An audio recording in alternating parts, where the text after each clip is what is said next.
Okay. Hey, everybody. Welcome to day 14 of my year-long journey into the realm of solo board gaming. I almost forgot to say it is ill-advised and stupid. Uh, and we've got Zombicide Green Horde set up here. Now, I spared you the whole getting it set up because it does take a long time to set up. There's a lot of stuff that goes with this. I do have the Horde Box Companion, which gives me a whole bunch of extra characters that came with the Kickstarter. One of the few times I've ever felt like doing um, a Kickstarter project, and I completely closed the scenario. That was kind of stupid. All right, we do not have one. Okay, we do not have an exit zone. So what we're doing is we've got this set up for a scenario from the original quest book. It is called Know Your Enemy, quest number 3. This is done with a 2x3 grid. You'll notice it takes up a lot of space, much like the other game of Zombicide. There are a couple 2x2s that I could have gone with. I decided to go with a 2x3 just to give you a better idea of just how overwhelming this might be. In Green Horde, you also have additional zombies that will pile up over here in the Horde area. You have a trebuchet, which can launch attacks at various Horde armies, which is really nice. You also have river areas here. Basically, both zombies and humans, your adventurers will have difficulty getting up over into this river. However, there's no real barricades. I don't think that this is a barricade over here. I could be wrong. But overall, this is just a small little hindrance over here. The goal of this objective is that there are 8 red objectives that are distributed among either here or over there. And over there, I'll explain in a bit. Behind here are 2 other red objectives, and these are distinctly red. Like you're told, take 2 red objectives, make sure they're red, put them behind the doors. This is a green door, and that's a blue door. You cannot open the green door until you access the green, you get the green objective, and you cannot open the blue door until you get the blue objective. I'm going to read you through the scenario. Know your enemy. We can't believe what we found. Orc necromancers. We need to locate more of them. First, to estimate their numbers, and second, to learn how to fight them. Know your enemy. All right. Accomplish the objectives in this order to win the game. Enter the necromancer's lair. Find the blue and green objectives. Destroy the necromancer's phylacteries. Take the 2 objectives behind the 2 blue and green doors. Special rules. You have the 10 objectives as I've described. You can collect these ones normally. For these ones over here in the pile, you have to kill a necromancer to get one. Every time that you claim an objective, you will get 5 experience points and a random vault weapon. So there's a lot of vault weapons that come out with this one, which is really nice. A survivor who kills a necromancer gets an objective from the pile. And then we've already discussed the blue and green doors, and that's it. That's it for starting objectives. And I randomly picked out some starting characters. Some of these I've played with before quite a bit. Some of these have not. I need to set all of these to 0, make sure they're all set properly. You can tell that this game takes up a lot of space. I don't even really have room to roll the dice properly, so that's going to be a challenge, I think. We've got our zombie deck. From here, we've got our search deck, we've got our vault weapons. We should be pretty much ready to go.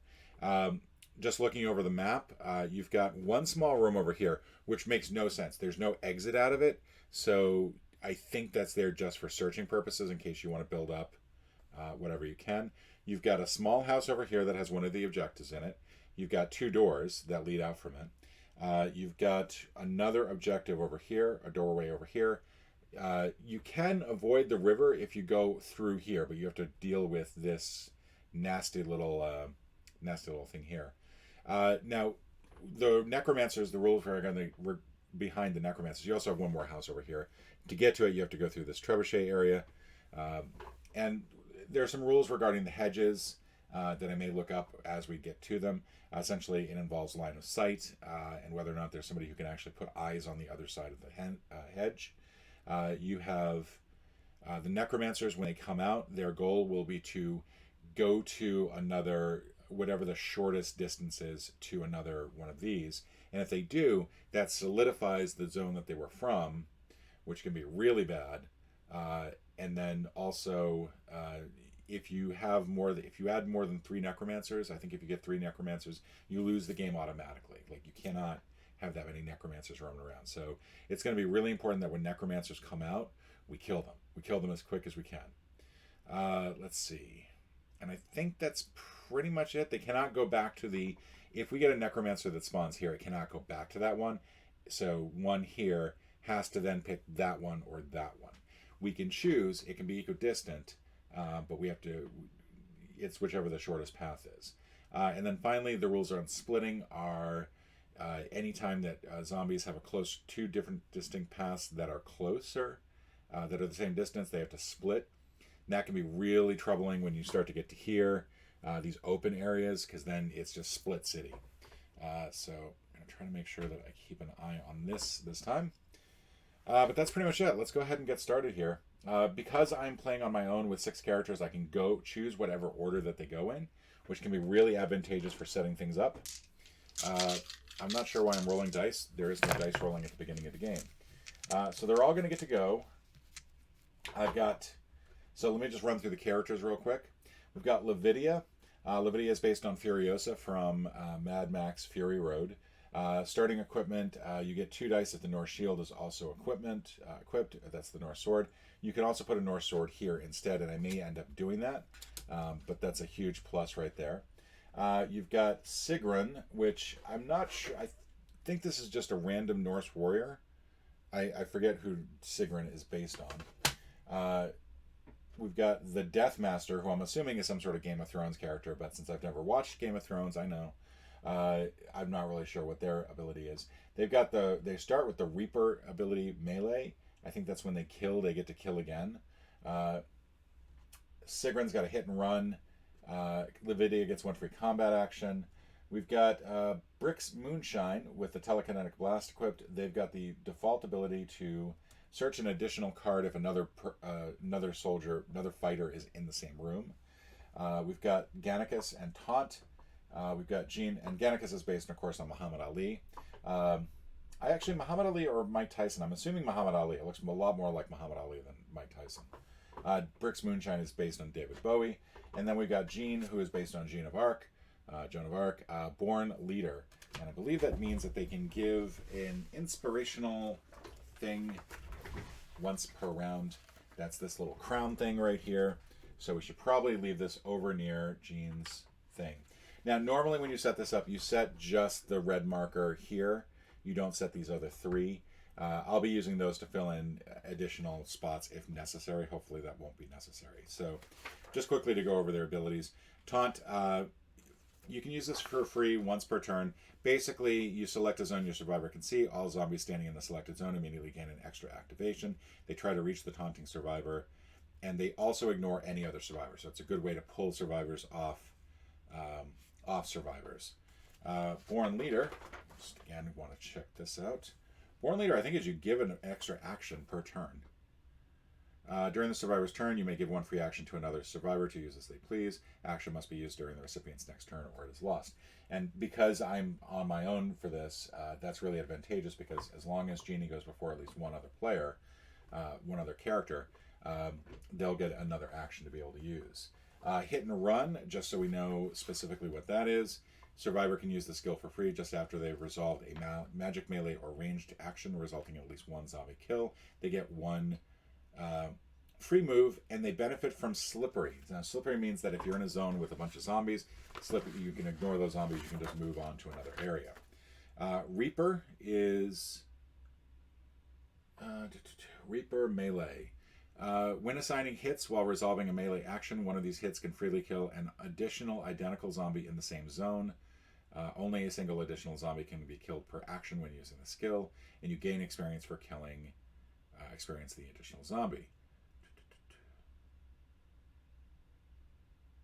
Does not say only once per turn, so I think that is just simply an ability. Also, Deathmaster, Bricks, and Gannicus all have Taunt, which is kind of crazy. And finally, Brother in Arms. I just want to make sure I'm looking at this correctly. Brother in Arms. Yeah, if you're in the same zone as one other survivor. So those are our starting abilities. So I think the obvious thing to do is just simply head here and open this up. Now, I have one person who can actually open up the room, and that's Briggs, with any great affinity. Everyone else is going to require a die roll. And so I think Brix, who is the green character, will step forward for their first move. We get 3 moves total, and just simply knock this open. We're on blue right now. Everyone's got 0 kills. So we're going to start manifesting zombies. Enter the Horde, by the way, is nasty. Enter the Horde means you basically take everybody from there, and that will fill up a lot, and they will go onto that one spot. Now, there are times where Enter the Horde is really advantageous, because Enter the Horde, as far as I remember, and hopefully I'm getting these game rolls right, Enter the Horde means that you also stop manifesting zombies. So if we draw Enter the Horde on this first room, the room's clear. We have no zombies coming in. Nothing else is going to spawn in there. That room is empty. So let's go ahead and start spawning. We don't get that lucky. We get 1 walker, 1 fatty, no one. That's an extra activation. And then a fatty. And then the abomination. Awesome. And we have nobody that can deal with the abomination, so that's going to be trouble. Yay. Oh, man. That's frustrating. That is very frustrating, because that is not a good way to start. I have nobody that can do 3 damage, I think. Yeah, you kind of need Wonder Woman for that. There's a Wonder Woman character that has 3 damage. Alright, so we're going to get a walker. We need to start pulling out some zombies here.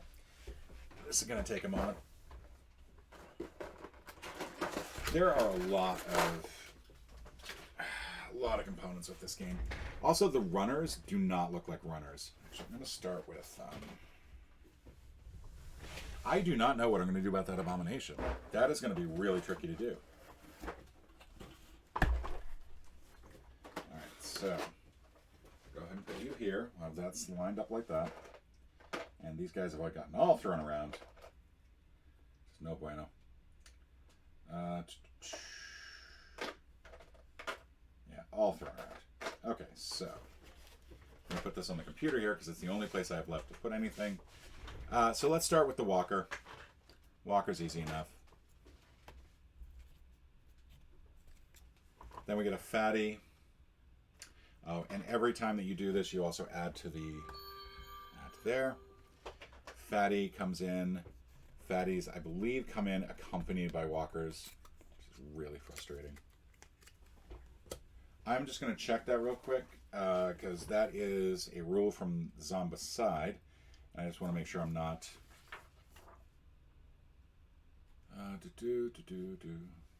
also think that's kind of weird that they wouldn't actually just simply say, hey, by the way, fatties come in with 2 extras. The necromancers also do come in with 2 extras, and that I think might be... I actually think that that is a difference between the 2 games. I don't think fatties come in with the extras for this. They do come in...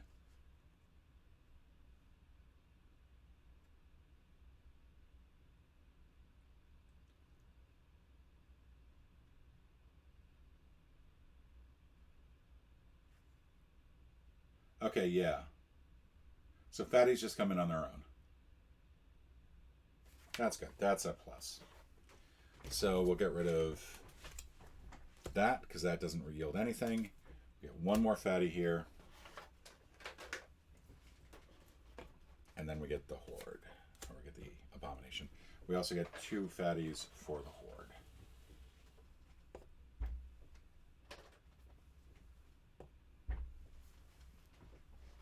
And then the Abomination. We'll need this lovely green thing. Right there. So now we got trouble. Now we got trouble with a capital T. So I think Brix's last move is just simply going to be to use telekinesis to blast this thing. We're going to, for the telekinesis roll, it is very much like just a pistol from the previous game. You roll 1 6-sided dice, and at 4 or better, it kills the zombie. And 5, cool. First zombie down. We'll go ahead and put that off to the side. Brix is going to go up by 1, and Brix's turn is over. Let's see. We could try to get to this objective but it's going to be difficult. I don't think anybody else has any way to get there.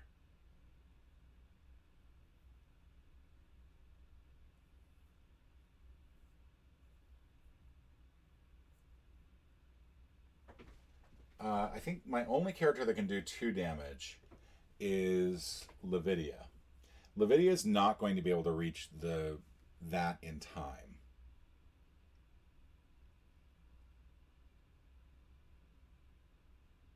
Unless Jeannie goes first, gives her the extra action. I think that may be my best bet, because I need to avoid this abomination. That abomination is going to be a pain in the ass to avoid. So I think Jeannie's going next. And I don't think Born Leader is an action that she has to take. I don't think she trades one for the... Where's the rulebook? There's the rulebook. Let's go check. There can be a lot of rulebook checking on this. A lot of rulebook checking. Born Leader, during the Survivor turn, you may give 1 free action to another player to use as they please. Okay, it does not say that uses an action as well. So that would be kind of a bummer ability. So she's going to go ahead. Jeannie's going to go first. She's the blue over here. 1, 2. She will give Levidia an action that she can use then on her next turn. And then she will go ahead and search. She searches. She finds chainmail armor. That can go, I believe, up here. Chainmail. I'm putting that on the wrong character. Basically, this means that she has some better armor to defend against bites. Levidia might as well go next. Levidia will go with red. She gets 1, 2, 3. She'll get 1 more for the Norse sword, which does 2 damage. And she will get an extra roll for the added ability. The abomination's going nuts there. Doesn't need it, fortunately. Takes out the fatty. Goes up by 1. And still has the extra action, so she might as well search. Tremor. Once per turn, all zombies requiring damage 1 to be eliminated, walkers, runners, wolves, etc., in the target zone are laid down. They spend their next activation getting up. That is really helpful to have. And she will probably be giving that to Gannicus, because Gannicus can put that in their armor slot. I think everyone else is just simply going to do step 1, 2, and then search. The big disadvantage here is that if a zombie does come up in the last one, we get the Arg Walker. That is going to be really bad. So I think we'll do it for the first 2. And then the other 3 characters, Taunt, Hit and Run, and Reaper Melee Taunt, none of them are going to be able to do anything.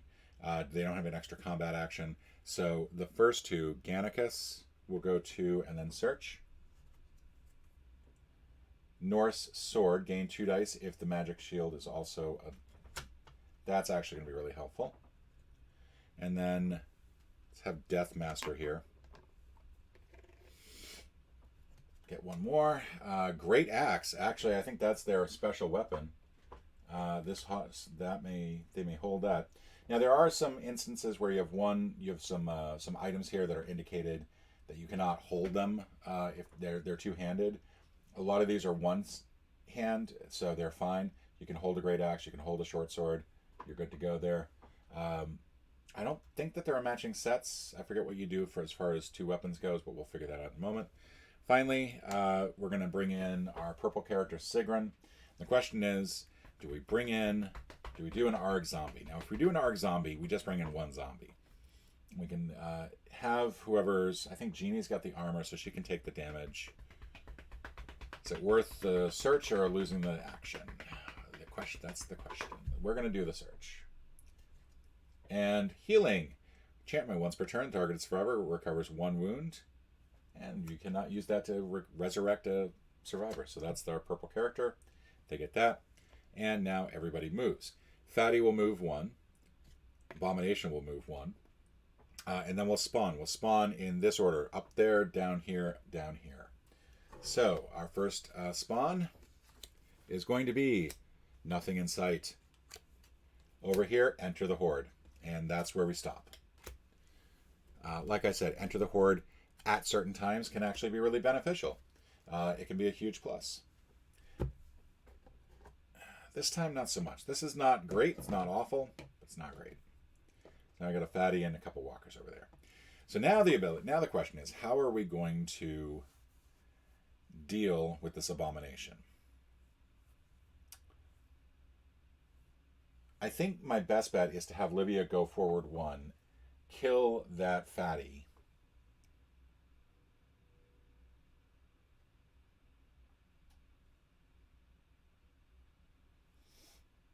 And then take the objective. And she's got a free action after that, which I don't know is going to be that useful.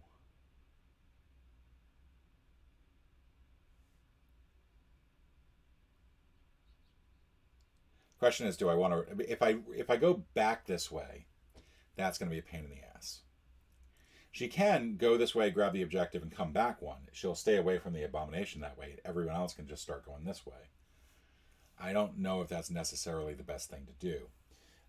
Like I said, we still don't have anybody that can actually deal with the abomination. So we're going to go ahead and risk Lavidia. Jeannie gets her thing back. Jeannie will go first. Yeah, Jeannie will go first. She'll give Lavidia the extra action when she goes. Okay, so we're doing blue first. Gives Lavidia... Prize Warrior, another action. We're going to do another search here. We've got a repeating crossbow. That's really nice. That will do 3 dice, 5 or better. You could do 1 damage. And then she's got 2 more actions, so she will step out this way and get ready to come around here.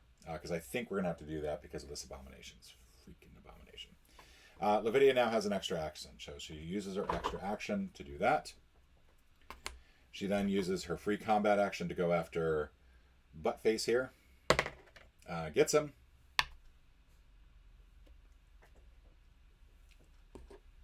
That guy's dead. She gains 1. So now the problem is, if she does pick that up, we go into the yellow. And we don't want to go into the yellow this early. So I think that might have been a mistake to give. That was a mistake. You know what? And I think so few people are watching this. I'm going to make a slight adjustment here. Don't want to backtrack. That was a stupid error on my part. I should have...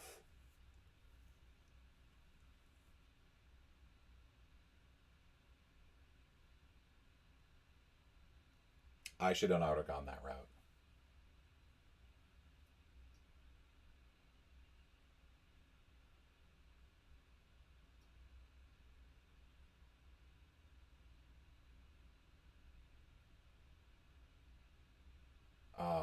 That was dumb.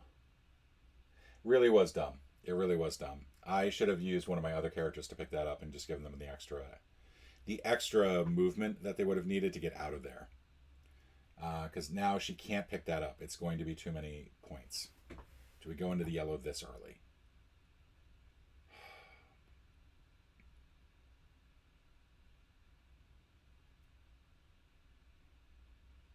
I don't think so. She's going to use her remaining 2 abilities to get out of there.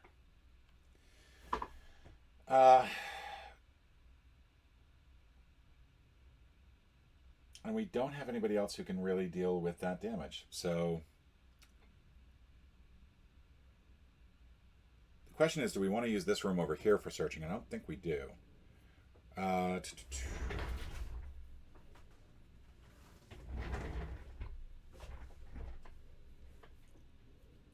Sorry, I know this is less than exciting.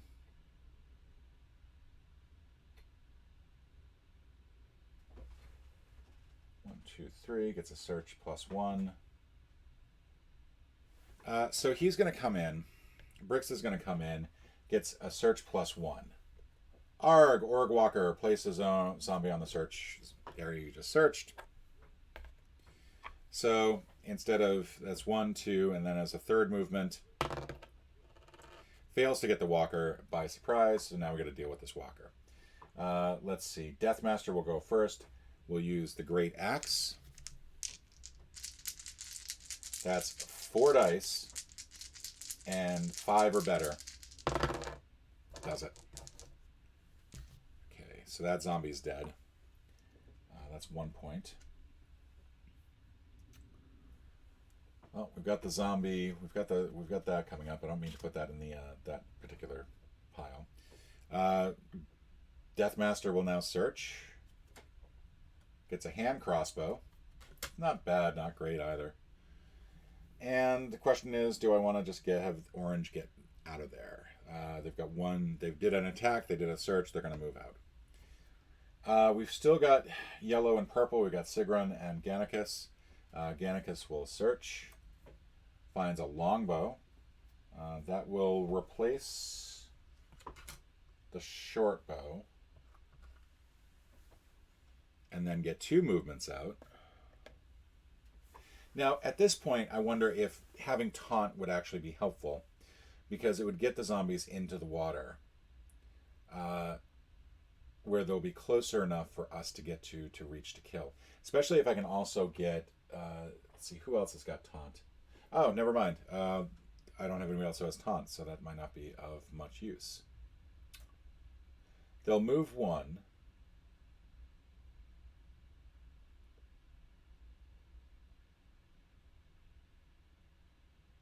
I really should have done this differently. I really should have.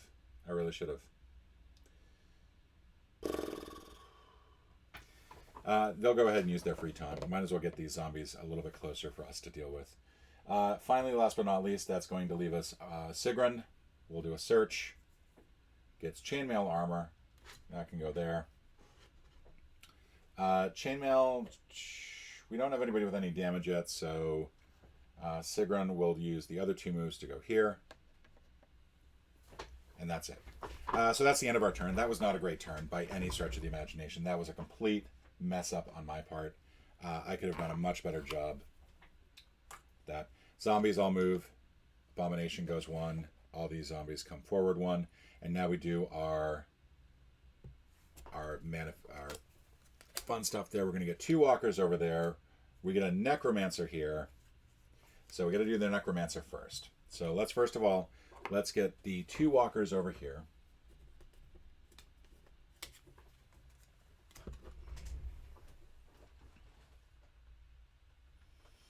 And this is going to be a pain in the butt to deal with. So 1 more walker there, 1 more walker here. Necromancer. Spawn an orc necromancer plus necromancer spawn zone. All necromancers on the board get an extra navigation. Now, you're only ever dealing with 1 necromancer at a time. You can't spawn multiple necromancers.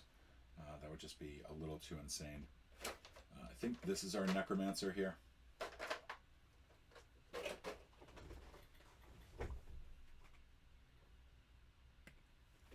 Then, in addition to that, we're also going to spawn a fatty, a walker, and a runner on the Horde. And we now have to do 1 more spawn.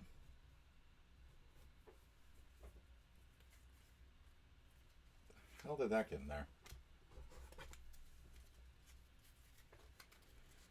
Sorry, I'm mixing up my cards apparently. Let's see, we've got Enter the Horde. Awesome. Which fortunately stops everything, but that is going to be a pain in the butt to deal with.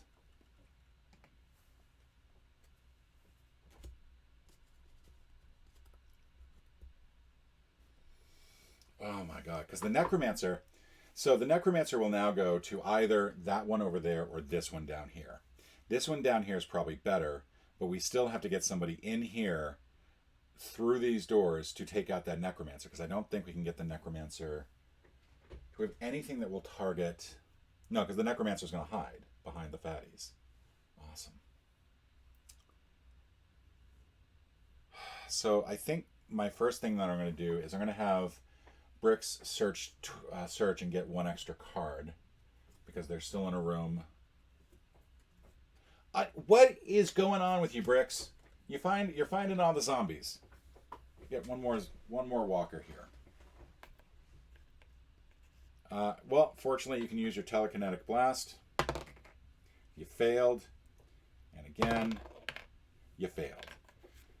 All right, so that means Lavidia will have to go next. She's going to get a free combat action,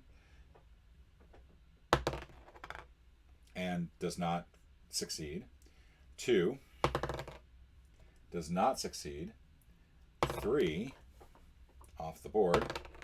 Succeeds! Hurrah! She's finally got a zombie. So that used up 3 actions. One of those was a free combat action. As her 4th action, she will move forward 1. That was kind of a wasted movement. And poor Brix is back here kind of stuck. That's not good. Our taunters, we've got this person here.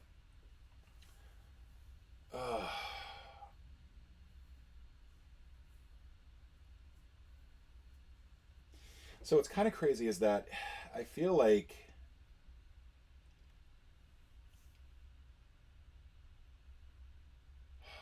we are just sort of screwed here. Who's got range at this point? Gannicus has a longbow. The problem is the longbow is only going to do a certain amount of good. Gannicus can taunt. Deathmaster can taunt.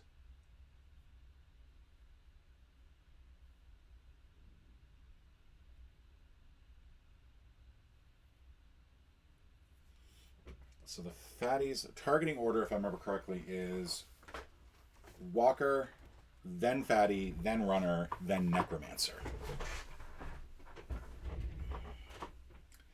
Necromancer, unless they get an extra activation, will only make it to here.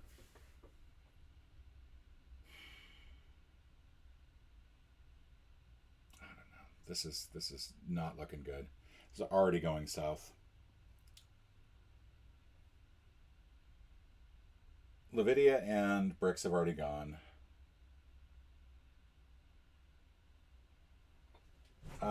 Gannicus can get in there and mix it up. I suppose that's one way we could do it. Jeannie's got the crossbow. Alright, so Jeannie's going to go first. She is going to give Gannicus the extra ability. And she's going to go 1, 2.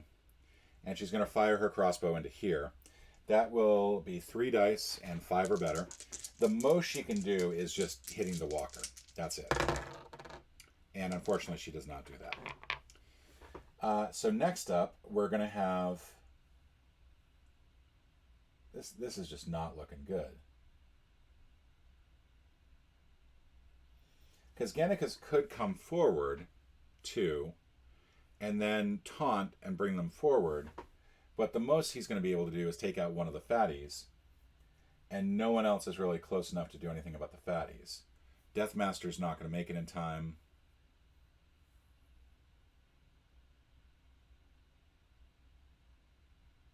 I take that back. We're going to go ahead and do that. This game might end quickly. 1, 2, taunt.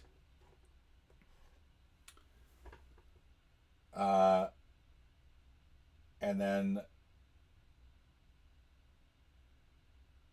yeah, then roll 1 to see how many fatties I take out, if any. I do not take out any fatties. We're going to hope that the Deathmaster can do something. 1, 2, and pulls taunts, which pulls all of these zombies this way. And rolls, let's see, how many is it? 5 dice? 4 dice.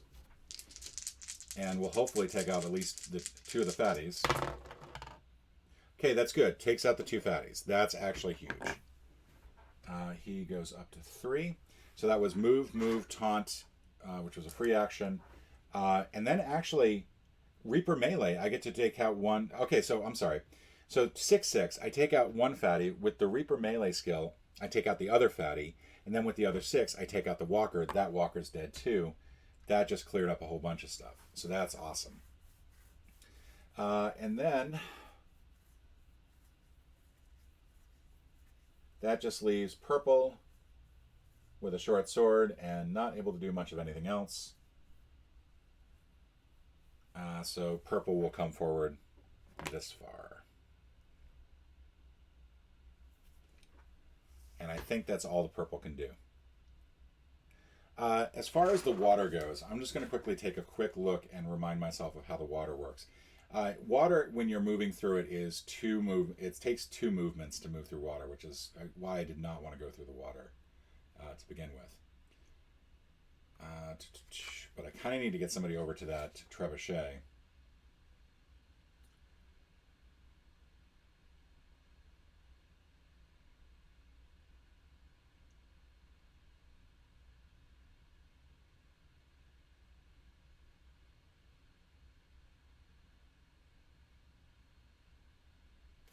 Water zones follow special rules to perform move actions. See page 37.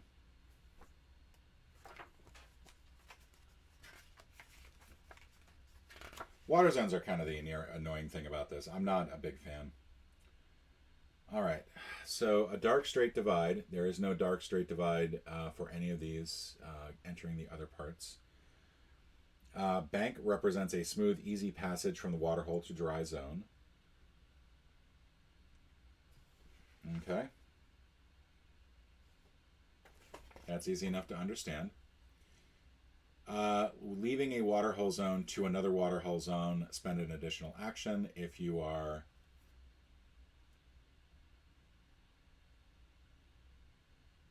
And you can pull up through a ledge. Zombies have no penalty, though. They will move one per round. So there's no... These are going to move one no matter what. So we're at the zombie stage now. We're going to move everybody. Abomination moves one. Fatty moves one. Walker moves one. Necromancer moves one. Walker moves one. And Runner moves two. Now we spawn. Oh, I forgot these two walkers over here that are sort of minding their own thing. They're going to come this way, where all the noise is.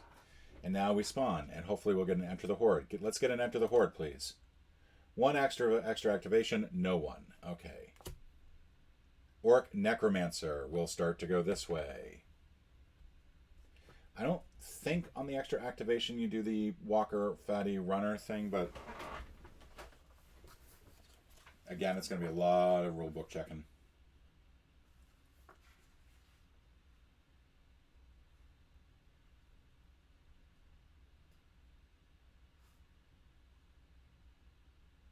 Spawning or reactivating, you do add one each.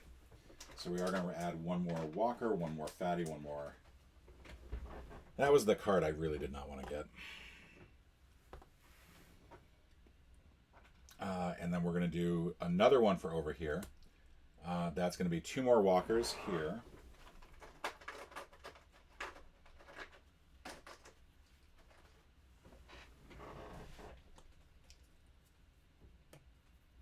And then one more for down there. That's not what I wanted.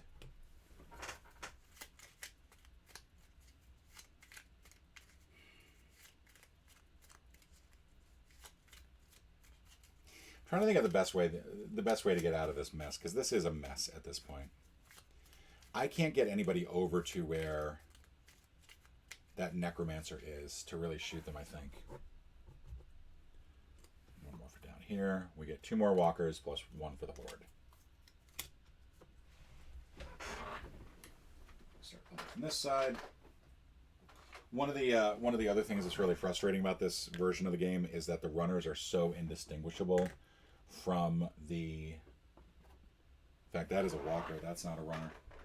There we go. From the Walkers in this game, it's really difficult to tell the difference. All right, so what am I going to do here? I'm kind of screwed.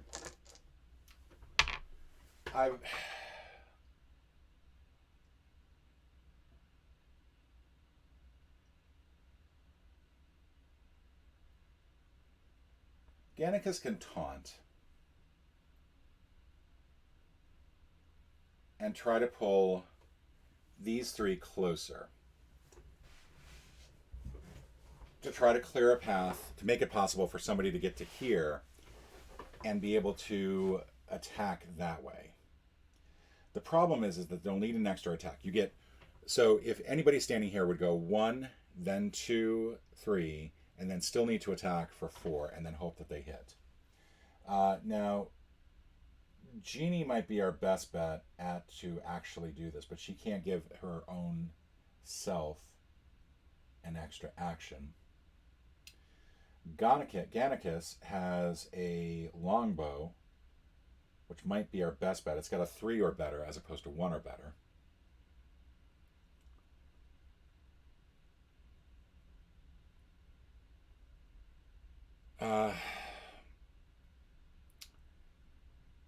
Bricks over here, with his inability to search for anything, might be our best bet because Bricks has taunt. Can actually move the zombies forward in a way that might allow... Yeah, I think a plan is forming in my head. Brix is going to search one more time.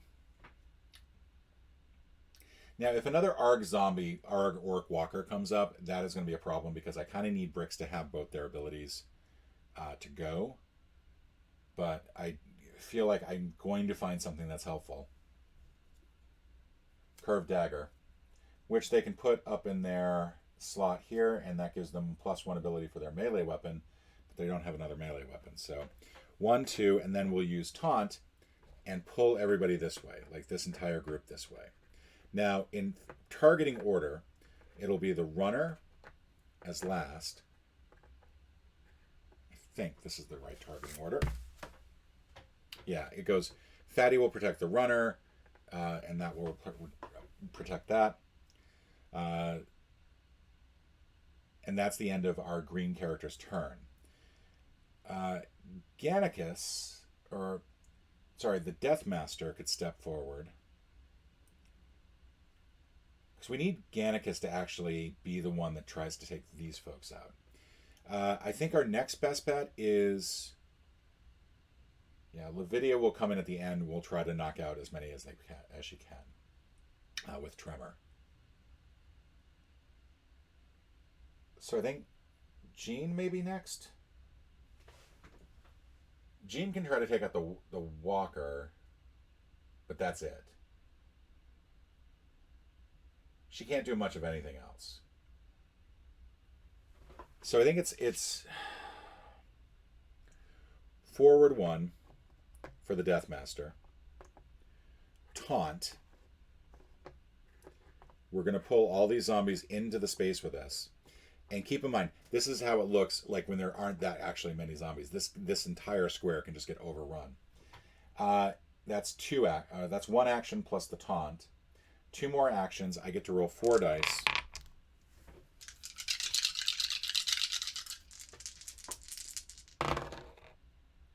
That could not have gone better.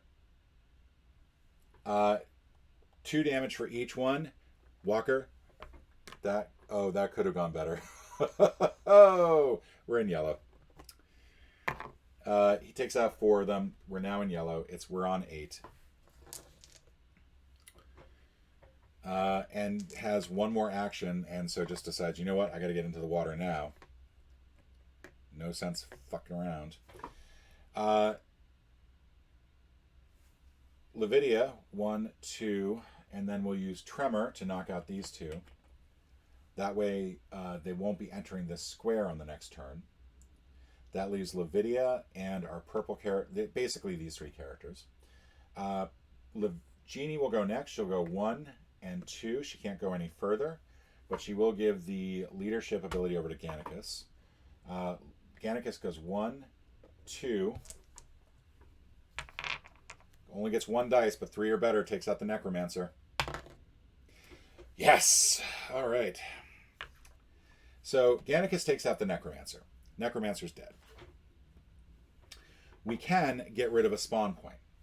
Now, we can never go down below 3, unfortunately. Wow, that is really crooked. I'm so sorry. I'm not sure how that got so crooked. How long has that been crooked?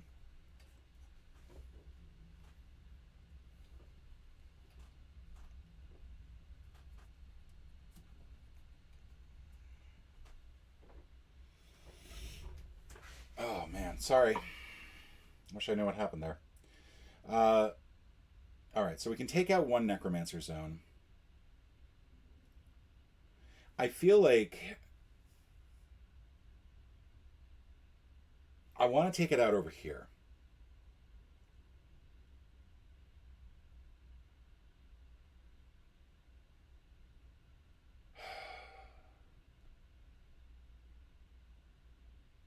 I'm taking it out over here. I feel like that's the better area to take it from. That's going to keep this area being really busy, and we have to kind of get into these 2 rooms to deal with them, but I think that's our better thing. Now, Gannicus also gets to take an objective token, gets 5 experience point for that, gets an objective token. It's the green objective. We've unlocked that green door. That's half of what we had to do, and then gets a random vault weapon. which probably will not be able to use. And on all of this, the purple character will then come up and join everybody else here.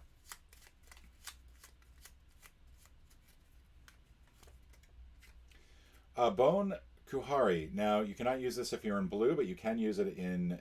Bone Kukri, I'm sorry. You can use it in yellow, so he can use this. This will give +1 damage to another melee weapon if equipped. Part of the problem here is that I have a ranged in a...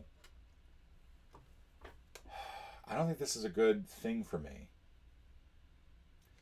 I'm going to put this here, and I'm going to work out a trade later in another round. But I think that's my best bet. And then 1 and 2, 3. That's all of their move. Now we've got fun. So this area will no longer have any zombies. And I think my best bet is to send a couple characters down this way to deal with this, get this open, get that objective before it becomes a problem. So, and we also want to get some characters over to the trebuchet to take out this abomination. But first things first, everybody moves. These two get closer. These two stand up and be like, what the hell's going on? And now we do our... Now, if we get another Necromancer Zone here, by the way, we cannot close one of these. You can never have it so that all the spawn zones are in the same spot. So no matter what, we'd have to take one from there. So up there, though, we get extra activation, all runners. There are no runners on the board. Over here, we're going to get 3 walkers. So let's go ahead and put those folks in. We'll actually take it from over here first. Our little dead area here. Off to the side. And then 1 more walker for the Horde. And then finally, 1 runner. Plus 1 runner for the Horde.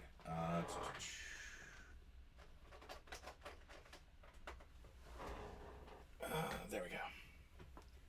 All right, so that's everybody. And we've got a bunch of fatties over here that are dead. All right, so Lavinia needs some time to get over there. So does Brix. They're both way, way behind. Could taunt. Brix could just taunt. I mean, he's going to need some time anyway. Yeah, Brix will use 1, 2, 3, gets them there.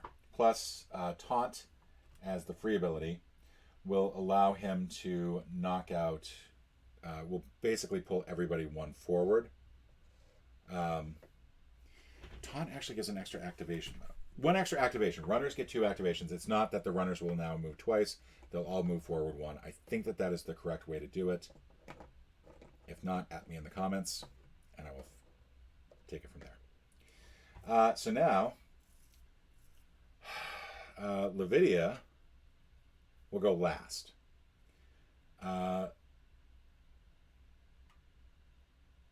We need to start cleaning this up. And that was probably not the right combination of moves to do.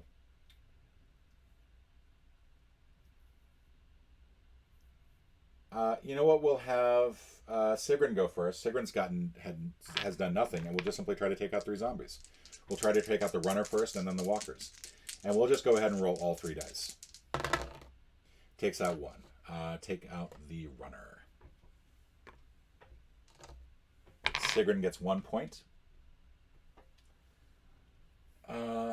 Gannicus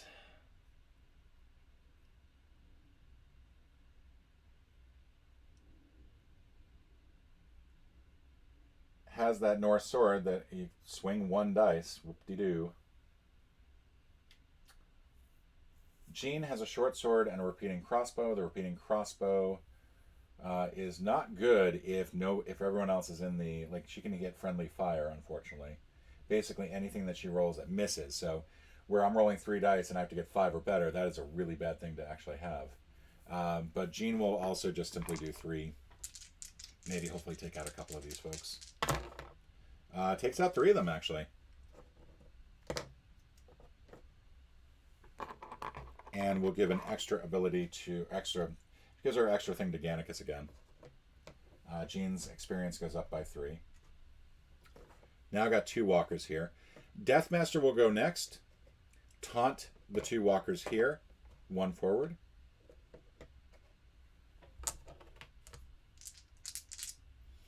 And then gets to roll 4 dice, 5 or better. A single 5 actually does the trick. And I got a single 6, so that does it. Because thanks to melee, takes out all the zombies. 2 more zombies. Now,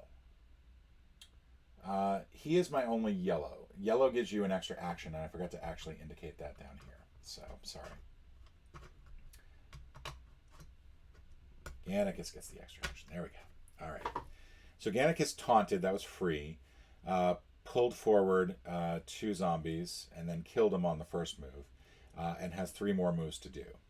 The best that I think the Death Master can do, not Gannicus, I don't know why I keep saying Gannicus, my apologies, is simply to go 1 forward. That's 2 actions.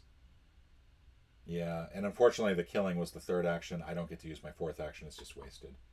I can, at this point, do a trade. I can say, hey everyone, let's do some trading around. And the reason that I want to do that is I've got Gannicus and the Death Master on the same spot. Gannicus is going to give the Death Master, the Bone Kukri to Death Master, who is the only person who can actually use it right now. We're going to give Jean the short sword. The advantage of 2 short swords is that you can then you can use that as dual weapons. You can roll 2 amounts of dice, and we can't do anything else as far as that goes. Purple is the other character there. I think healing has to be...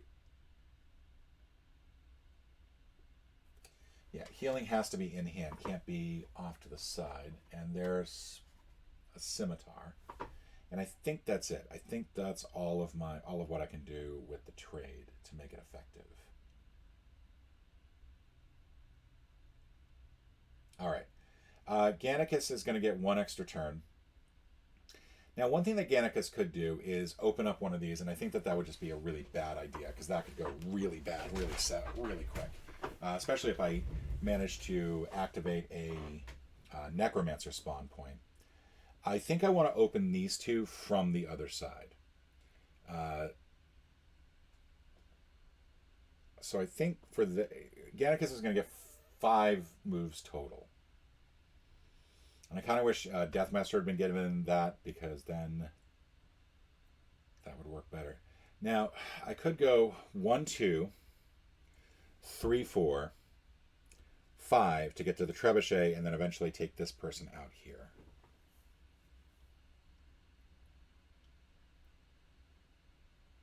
I think that's not a bad idea.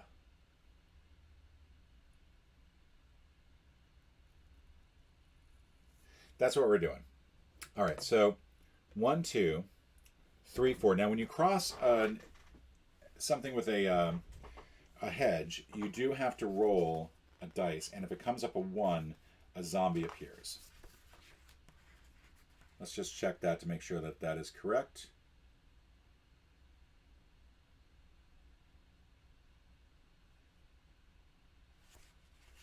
That is correct.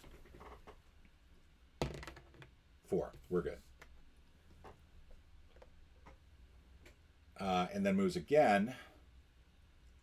So yeah, that was 1, 2, 3, 4, 5. Zombie appears. Awesome. Well, he's going to take a damage then. Because I think it's 1 damage. Nope, 2 damage inflicted. So we're going to need to get some health over there. He does not have any other way to deal with that, unfortunately. That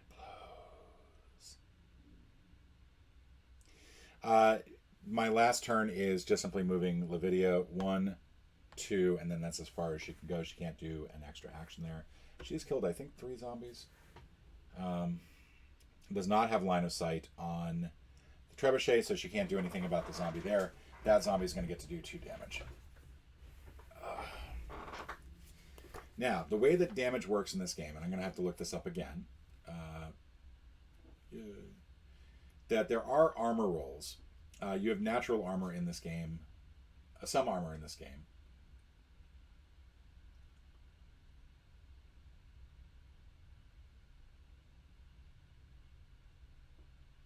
Fatties do 3 wounds. Abominations do 3 wounds. No armor roll. Necromancers do 2. Runners 1. And walkers 2. And the reason that becomes important is that if you do have armor, it can help you avoid some of the wounds. But for now, Gannicus is going to simply have to take 2 wounds.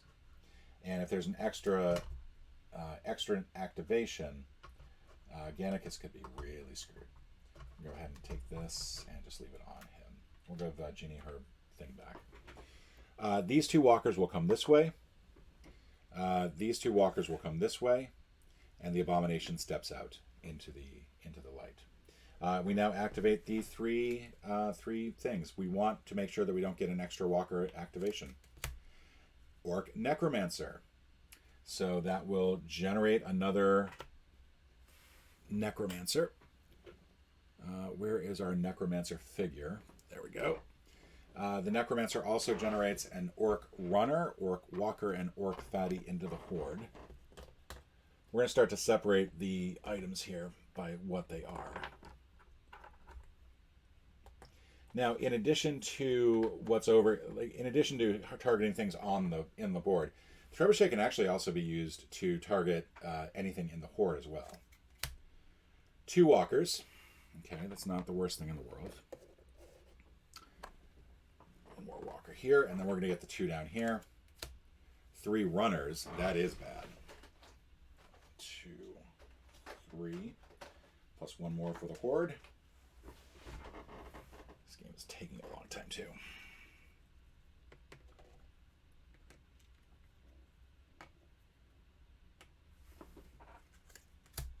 Three walkers. Okay. Could be a lot worse. Could be a lot better. Did not have any extra activation, so that's a plus. So that was what? 3 walkers. 1, 2, 3. And if you run out of miniatures, you've then got another big problem. You then have to get extra activations per type, and that can be really bad. Tremor will only, by the way, work on a specific type of zombie, so that's something to be careful of. All right.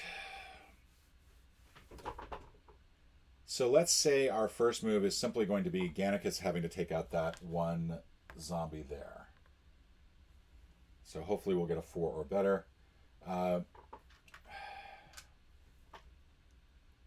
feel like Jeannie's got to go first because I want Jeannie to take out some of these zombies. But I think in that case, then Deathmaster has to go first to taunt, or Brix has to go first to taunt. Brix is going to use 1, 2. Telekinetic Blast. Let's see if we can take somebody out in that group. Nope. But we'll taunt everybody into this area here. Now we gotta cluster. 3 zombies. Hey, grab. Yeah. Sorry, the 3 runners are here. There's a walker that specifically looks like a runner. That's the problem. All right. So that's what we look like there. We might as well have Jeannie go first. She's going to take just a bunch of swings. She misses completely. She gets 1. She can take out a walker. That'll be 1 point. She misses any opportunity she might have had to go up a level. She does take out 1 other runner, though. And that's the end of her turn. Purple's going to go next. Purple doesn't even have... Actually, let's have Deathmaster go next.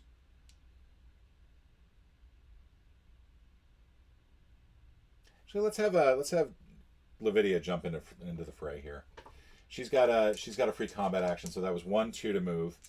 She will roll 1 for the North Sword. Doesn't get it. And we'll then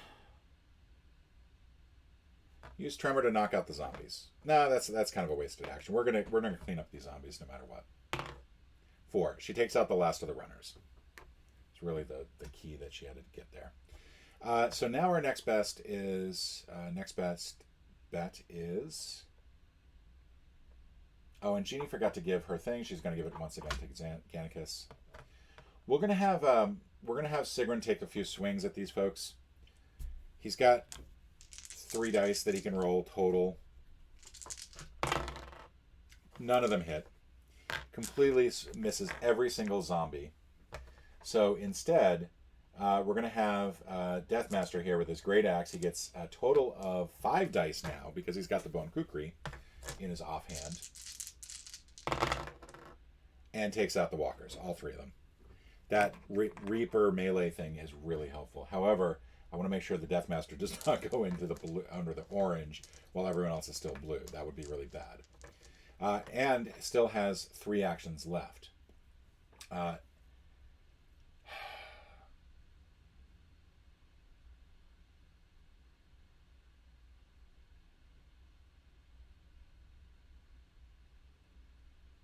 think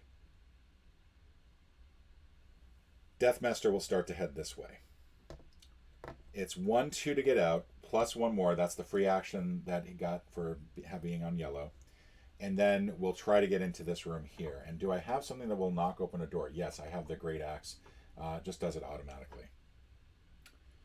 And then finally, we get Gannicus going. Gannicus is going to get 1 swing with the Norse Sword. Misses. Gets another swing with the Norse Sword. Misses. Gets a 3rd swing with the Norse Sword. Misses. A 4th swing.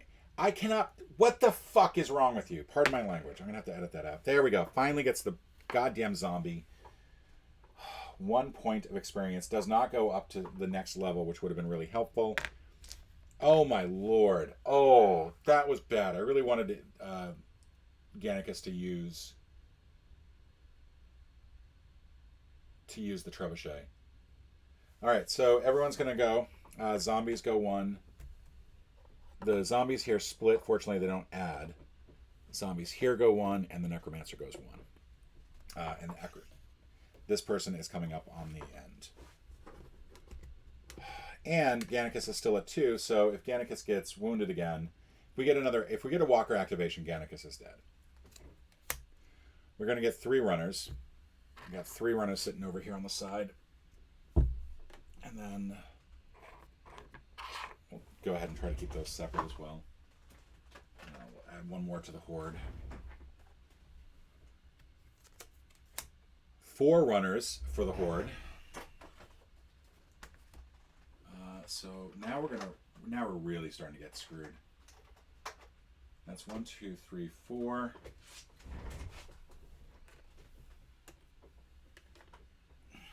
Plus 1 more for the Horde. I think what's frustrating is that, yeah, I'm running out of zombies here. This could get really bad. Necromancer goes ahead 1. Still adds 1 more walker, fatty, and runner to the Horde.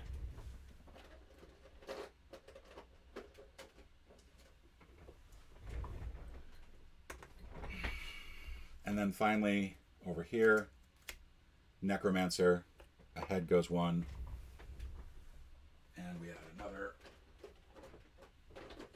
Let's not pull from there quite yet.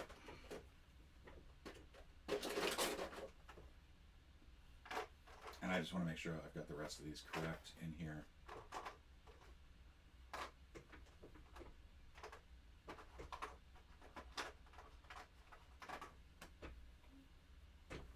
What's weird is even while recording, my computer keeps thinking that it wants to shut down. 1 more walker, 1 more fatty.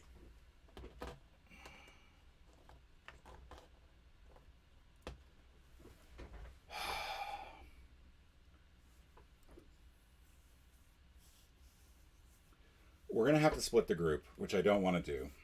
But we have to get into some of these buildings before they start going too crazy. But Gannicus needs to take out that zombie. And hopefully on the first turn.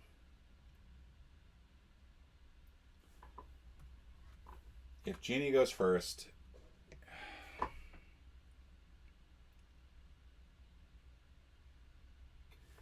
Genie will go this way down here. I forget if Born Leader has to be line of sight, or if it's just to another character.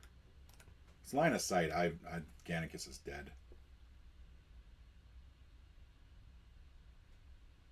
Yeah, it's not line of sight, thank God.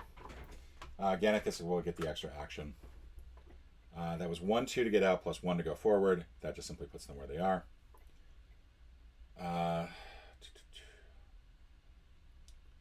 Gannicus will go ahead and go next. We'll roll 1 dice with the North Sword. Another dice with the North Sword. Thank you. So the advantage here is that now I get the free action. So I had the 1 free action from the Born Leader. I had an attack. So that was 1, 2. I have 3 actions left, which is enough to use the Trebuchet. Now the Trebuchet requires 3 actions, and you launch a whole bunch of weapons into a large group. No line of sight required. Accuracy 3+. If any accuracy has, if you have line of sight. So right now I can go with a boulder, which does 3 damage, and take out that. Take that out. I think though I have to go for that over there because I can do 6 dice on that, 4 or better on any of them. Let's go all 6 here because I want to get some runners off the board and I need to clear that up as much as I can. So this will be Gannicus's other action.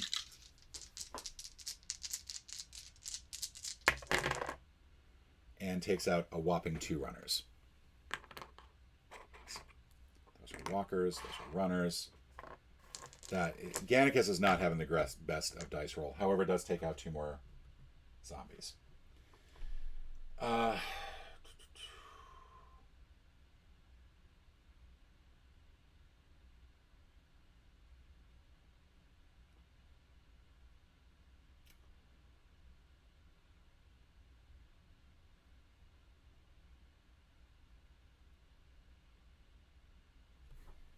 Let's go here. For 1 action, taunt. And we get to roll 5 dice total. A 5 or better on any of them, and knocks out the 2 walkers. And Deathmaster gets 2 more. That's 2 moves.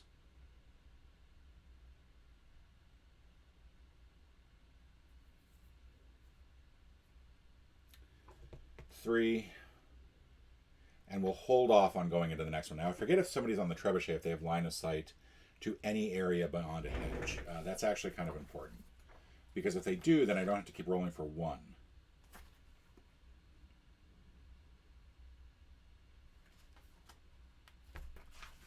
Trebuchet, Trebuchet, Trebuchet, 30.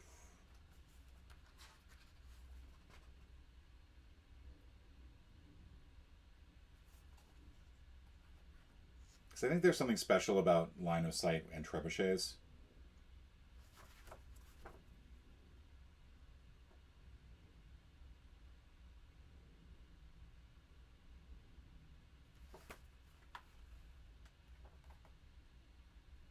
Let's check line of sight. Line of sight is on 10.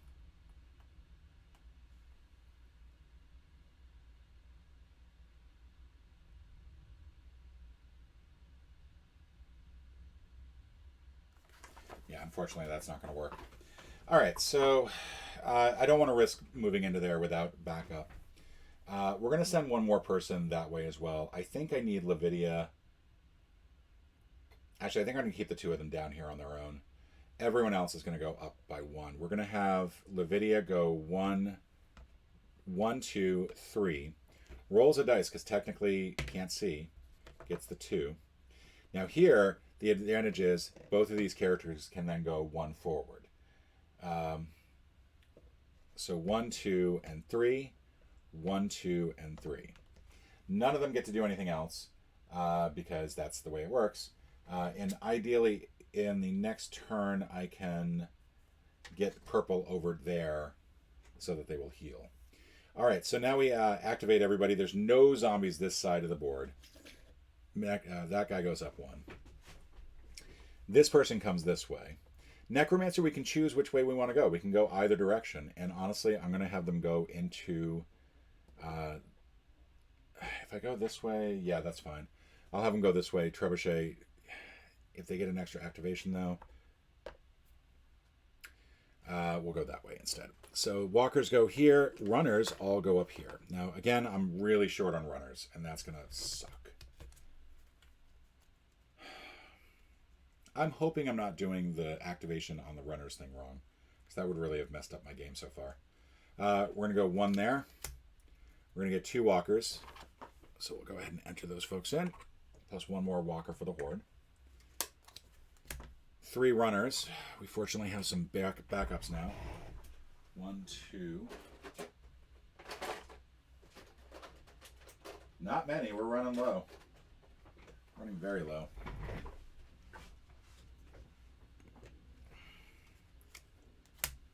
Three runners down here, and I think this is where the activation is going to kick in. Because there are no more in there. I've got 1 more runner, and that's it. So all the runners are going to get an extra activation. Which I think that means... I think I've been...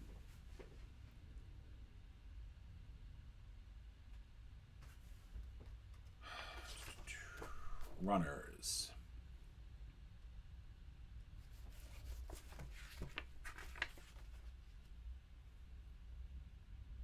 Two actions per activation. So essentially I have been screwing up, because I think that means that the runners should have gone 2 forward instead of 1 forward each time I taunted them. So that is my bad. I'm not going to stop and redo the game, but these folks are all going to come this way. These folks are all going to come this way. Trying to keep the walkers and the runners separate. That's it for the board. 4 orc walkers. Got plenty of walkers now.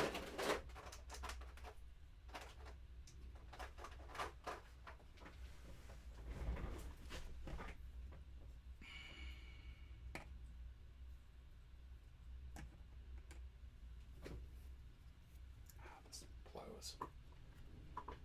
Okay.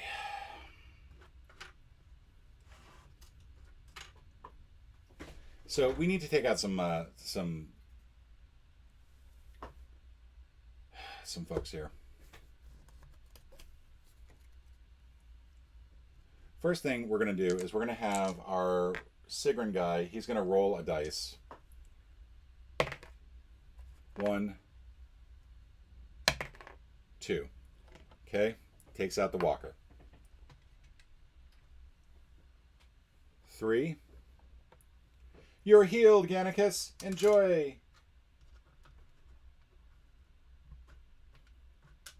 And that's Sigrun's actions. Gannicus's action has 3 plus 1. Now, if I were to get an additional... I think it's got to be to try to get out as many of these zombies as possible. So we're going to do a scatter shot, and then I'm not sure what else we can do. We can do some trading, but the trading isn't going to do any good.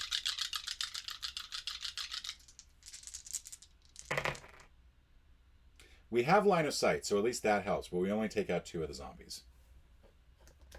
2 of the runners. That's piddly squat.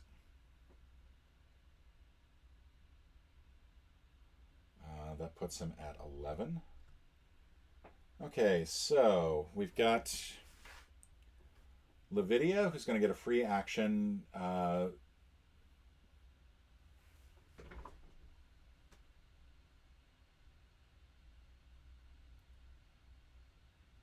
Tremor, I could knock them all down.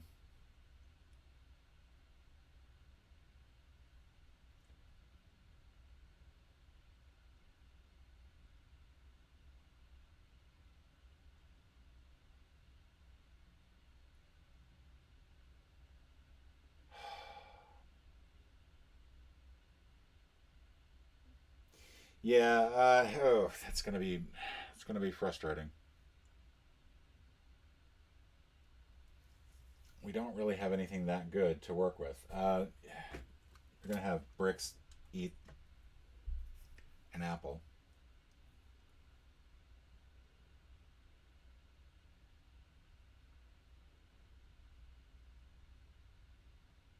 I think honestly we're gonna have to have both of these two characters enter this cell, enter this area, we will go ahead and have Lavidia use her sword on the Necromancer. Hopefully that will work. That does. Necromancer's dead again.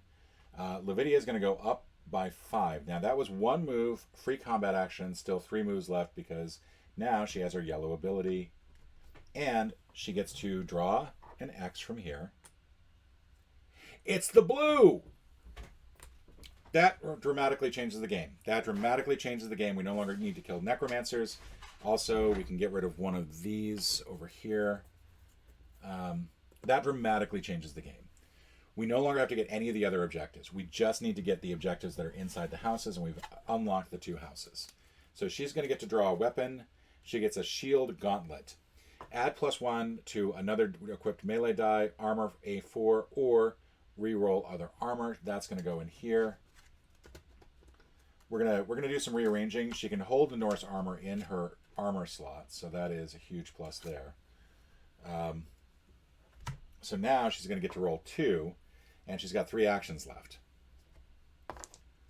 So 2, and she takes out 2 more, and goes up another 2, and then 2 more actions, takes out the other one, goes up to 12, and I think that's as far as I want.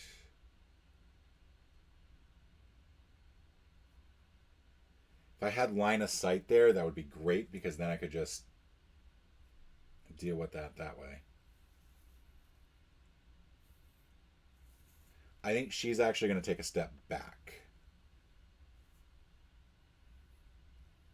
And then bricks can't really do much of anything. Bricks could go 1 forward and be ready to do the trebuchet on the next turn. I think that's what they're going to do. Okay, now we've got... Oh, wait. Let's not use bricks yet. Let's have Deathmaster here move 1 forward. Now we have to roll because we enter the die, enter the hedge. Nope, nothing to worry about there. And then gets to open this up. We are now going to spawn in here, so hopefully this won't go too badly. We're going to get 2 walkers. Plus 1 more for the Horde. And enter the Horde would be really bad here. So now I've said that, I'm going to get an enter the Horde. All right. Maybe not. Don't be so doom and gloom all the time. 4 more walkers.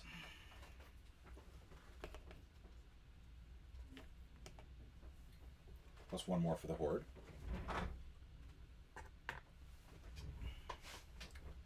All right, now we've done 1 move here. We've done 1 move to open the door. Using the Great Axe, it did make a noise. I haven't been tracking noise in this game because noise hasn't really mattered that much. Everything is so linear. There's not many paths that any of the characters could take. So I just kept it the way that it is. And I'm hoping I haven't had a whole lot of glitches with the camera other than that whole tilted angle thing. So now one thing I could do is I could taunt this front group here and have them come forward. I could also have them come forward here. Taunt would be free. So that was 1 move, 2 to open, 2 more actions remaining.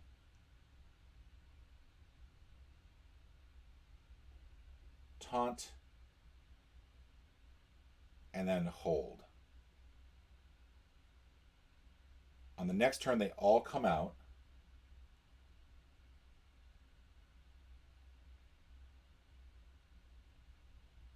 And then he goes nuts with the Great Axe. I think that's my best bet. I'm going to taunt them and then just...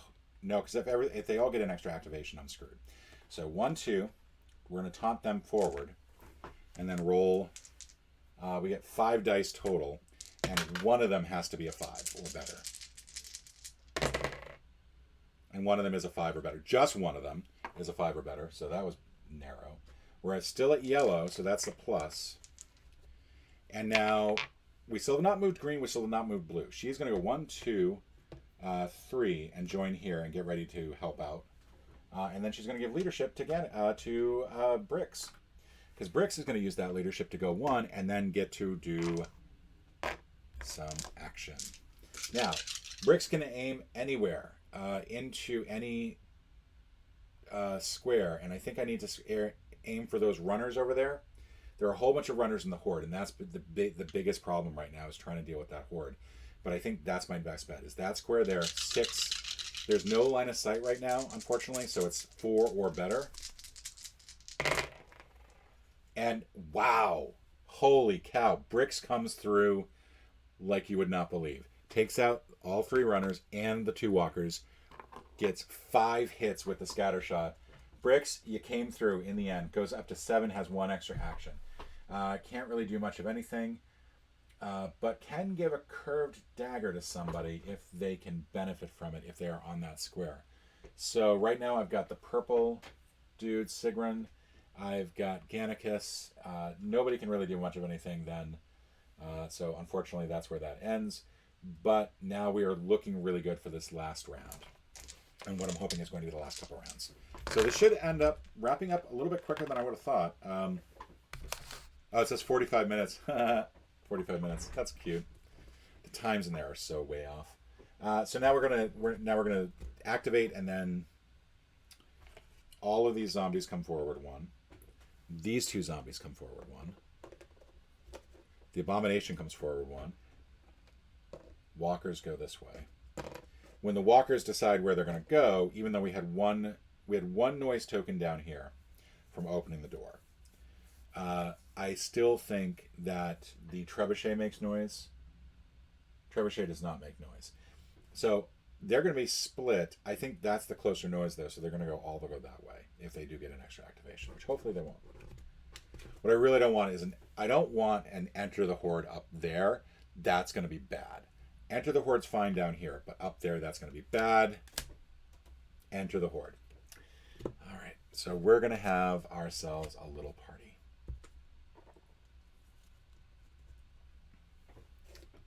So we're going to move you guys here. I really wish there was a way to do this that did not make it so difficult to have this many figures on one spot.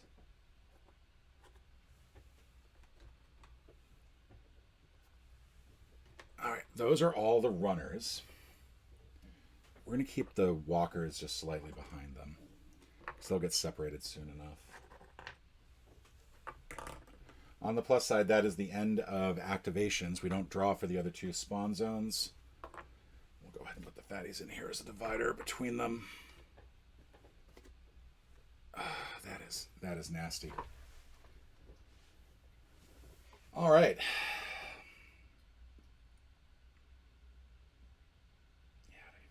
There.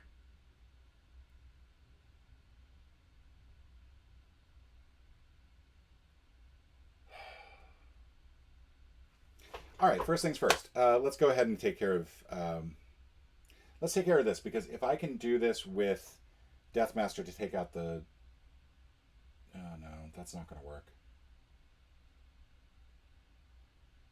She can step in here, take out 2 zombies, and get to yellow level. So that's going to be my first thing, is that she's actually going to jump into the fray here. Like, I've been sidelined long enough. She takes out 1 zombie. Her third action, take out 2 more zombies. She gets a 4th action. What I was hoping to do was to not have to take this X with Deathmaster, because Deathmaster will go up into the next level, which is unfortunate.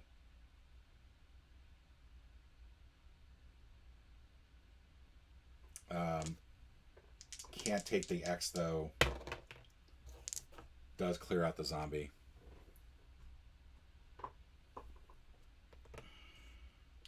He'll step in here and get ready to take out.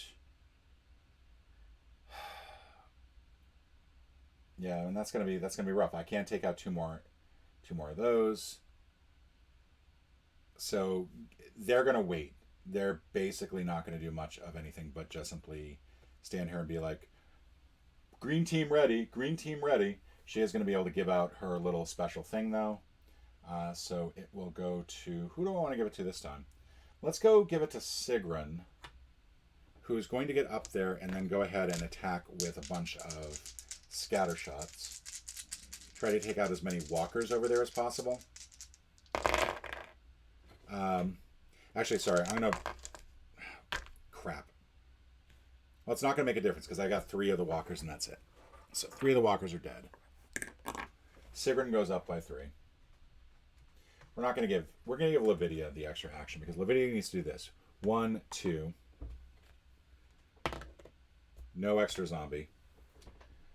She's going to use Tremor to knock every single zombie here down. And I'll just make a note of that. I'm not going to actually go through that process. So that was... I feel like I did the order of this wrong.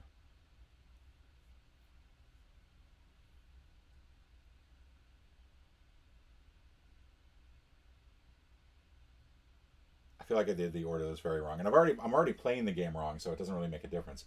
So she moved 1, moved 2, Tremor for 3. She's got 1 free combat action plus 1 free movement, but I don't think there's anything else she can do. I think she's just going to have to wait there. I don't want to move her any further along.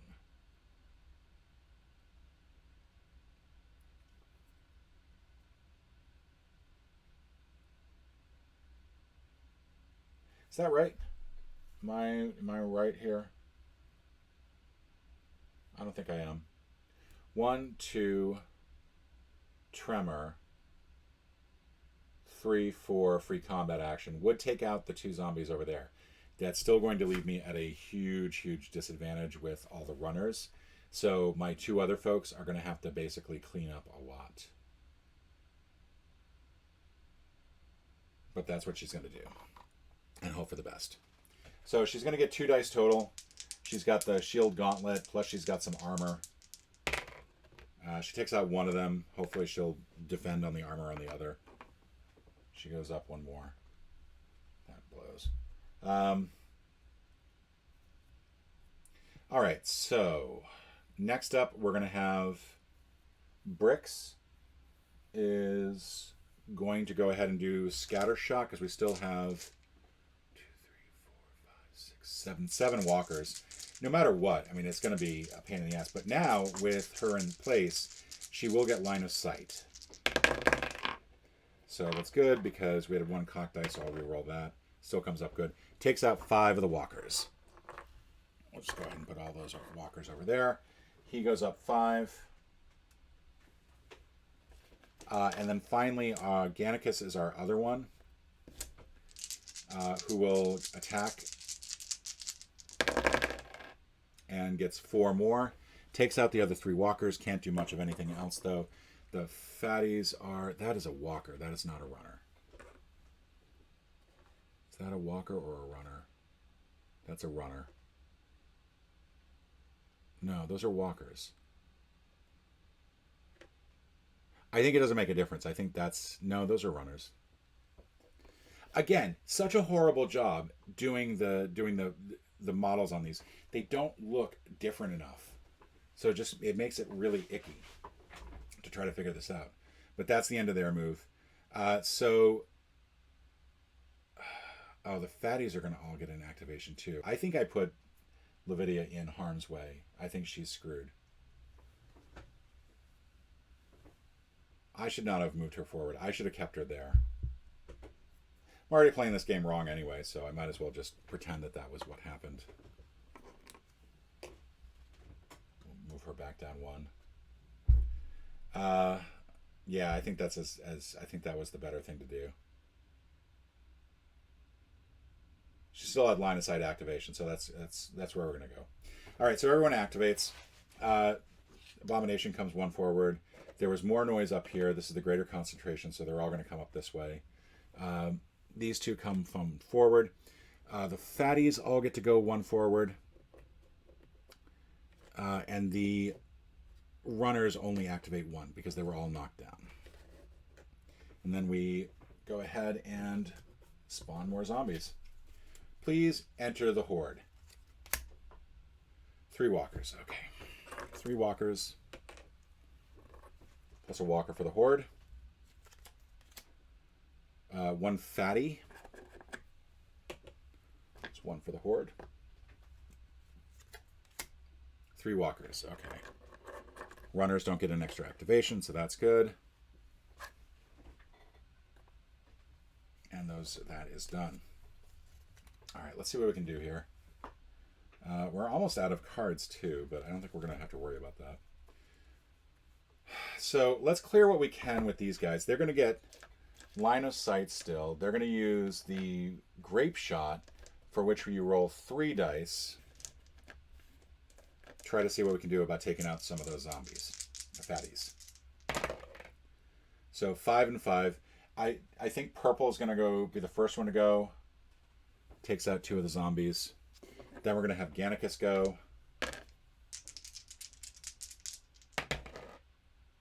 Takes out 2 more. And the reason that we're doing it like that, is that now green guy, Blix, can use Scatter Shot to try to take out a whole bunch of other zombies.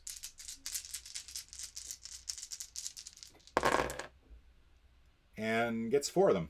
All right, I'll take that. Takes out 4 runners. And goes up 4 in terms of power. All right. These 2 are still doing nothing, because we don't want to go up to orange. They're just going to chill out here. This time, Genie is going to give the extra ability to Lavidia again. Lavidia is going to use Tremor on the runners, so they all get knocked out. She will go 1 forward. She'll get 2 dice to take out these walkers. She gets 1 of them. So she's moved once, attacked once for free. She takes out the other.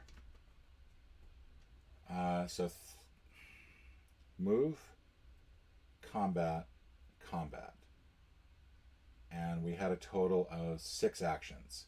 We had 4 regular actions, 1 from the leadership and 1 from the combat. So we have 3 more actions remaining. If we step onto that area with the runners, though, we run the risk of getting eviscerated on the next turn. They only do 1 damage each, but they get 2 activations. She had telekinesis. She could actually knock out that door, which would be nice. Get that open so that we can just deal with this finally. I think for now, however, she is going to err on the side of caution and step back 1. And then I think that's it. I think that's a total of our move. We'll move that back there. I've been doing that all game, but, you know. And we're going to get 3 zombies. 3 zombie cards. So the first one is... first we move everybody on the board. So everybody on the board gets moved once. Now we're going to have to start to have a problem, because now we've got this huge bunch of zombies that are going to attack us on the next turn. Abomination goes forward 1. These folks all step forward up 1. They first wake up, and then they move. And then the walkers here all up. And the 1 fatty comes forward. And now we activate. 1 fatty. Plus 1 for the Horde.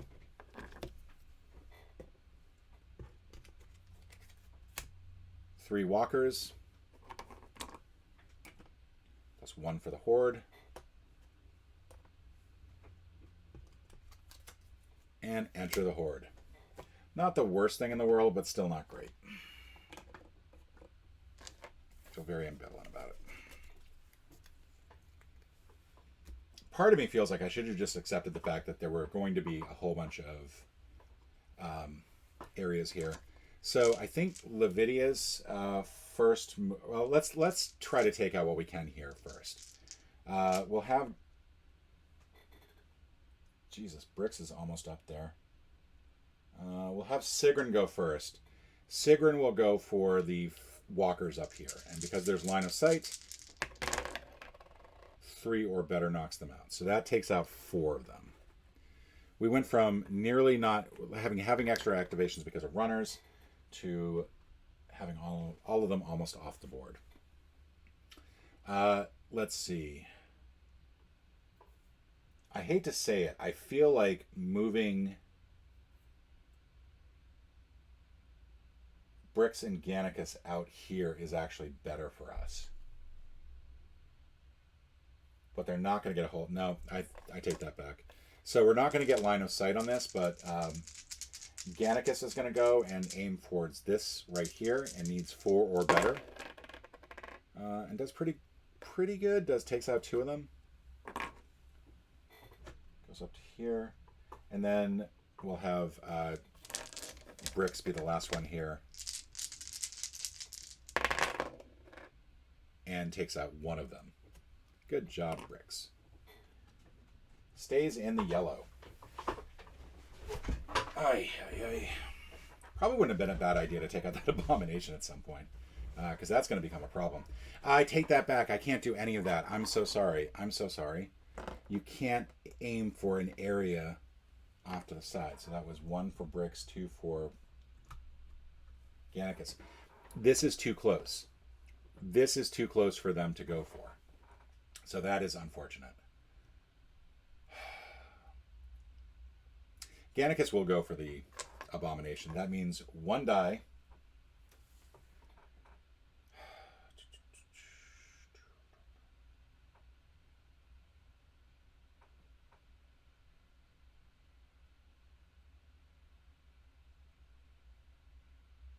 I'm an idiot. She picks this up, goes up 5 to 14. I don't know why that took me so long to realize that I could just do that.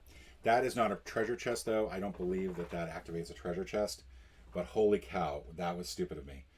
So she picks that up as her first action. She's in the yellow. She gets 3 more actions. 1, 2, roll, because we're on the other side of a hedge.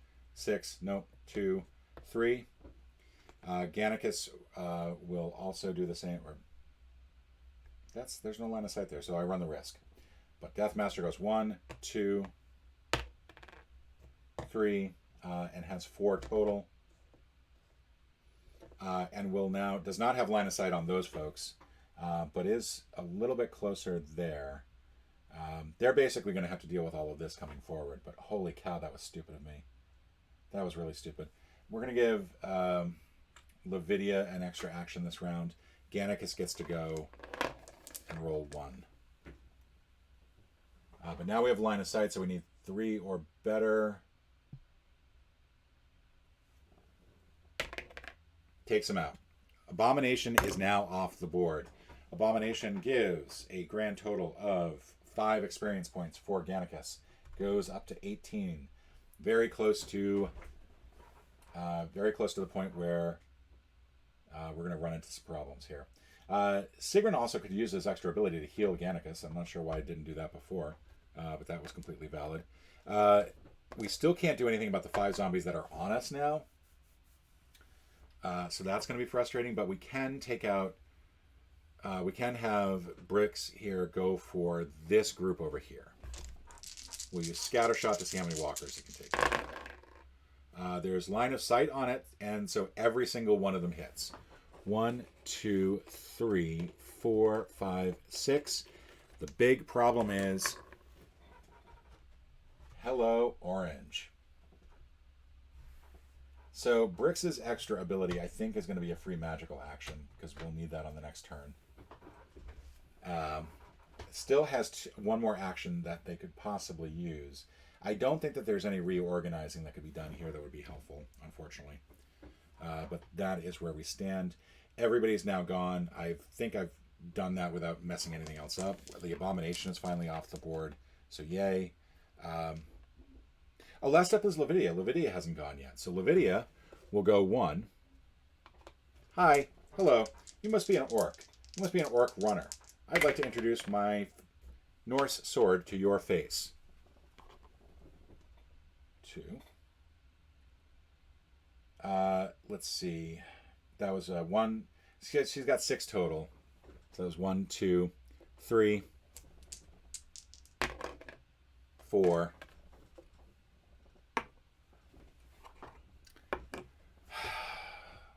Well, it's not going to make any difference now, but she is going to open the door. She does have to roll off of this.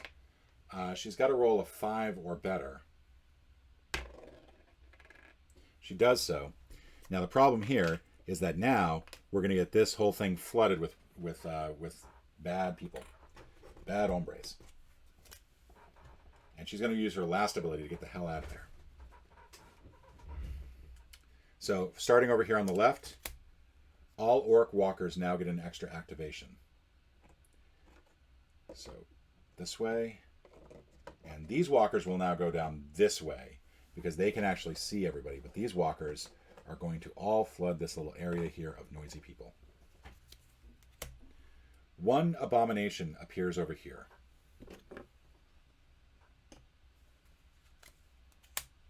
One fatty appears over here. No, I take that back. I'm sorry.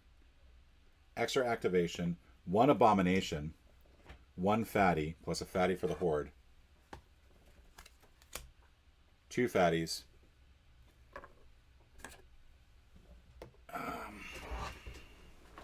Plus 1 for the Horde. This is not good. We just got rid of this guy. Really. We just got rid of the abomination. Had we kept the abomination there, would have just simply advanced 1 forward. We could still have taken him out on the next turn. Well, she's going to back up 1. That's her last action. Now we actually do some more spawning. First, over there is 4 runners. At least we've got all the runners back.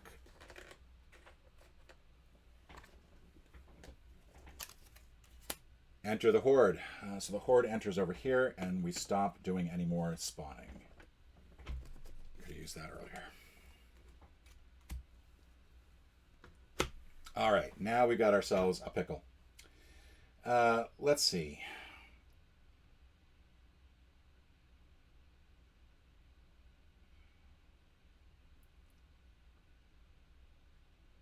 I was supposed to have done orange, wasn't I?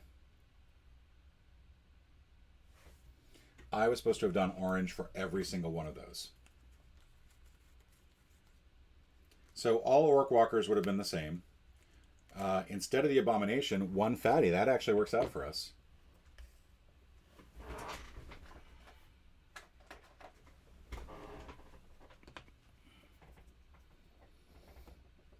We're going to back this up here. We're going to move all of these folks back here because we know that they're going to enter at the end. Let's see. That was a symbol of Horde. We should have done, instead of 1 fatty, we should have done 4 walkers.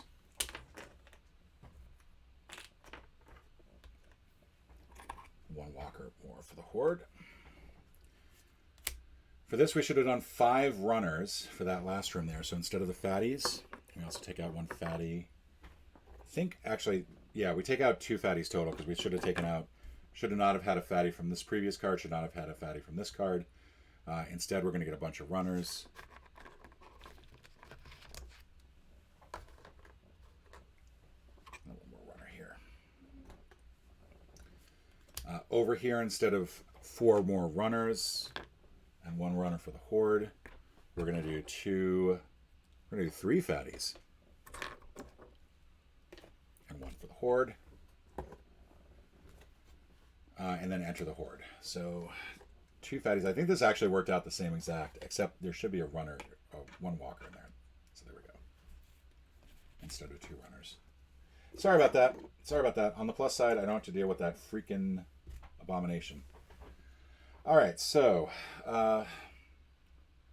we are in orange. I think the first thing to do is deal with the fact that there are 5 zombies on that spot because they still ended up activating. So everyone's going to have to basically try to fight as best they can.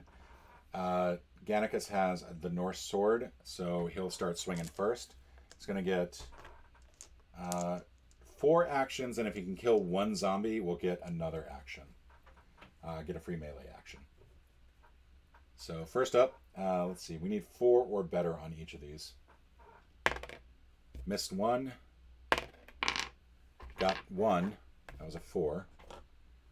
Gannicus goes up by 1 and is now in orange. And can now shove, which is a nice ability, but I don't think it's going to be helpful here.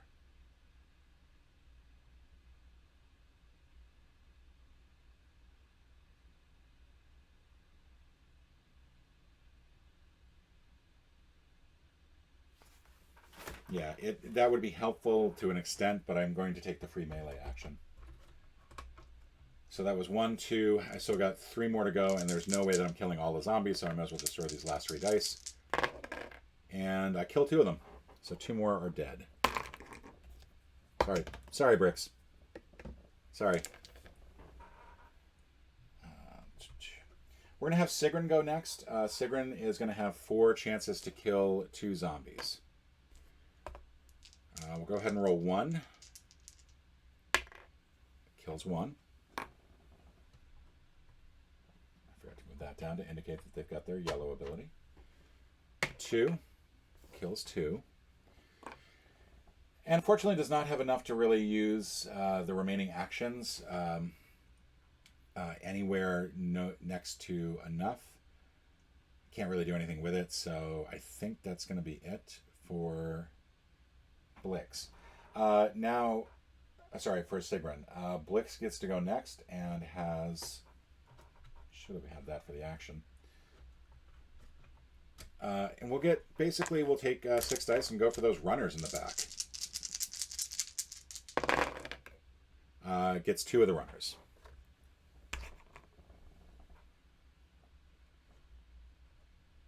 And that's it for their ability. So that's the 3 of them.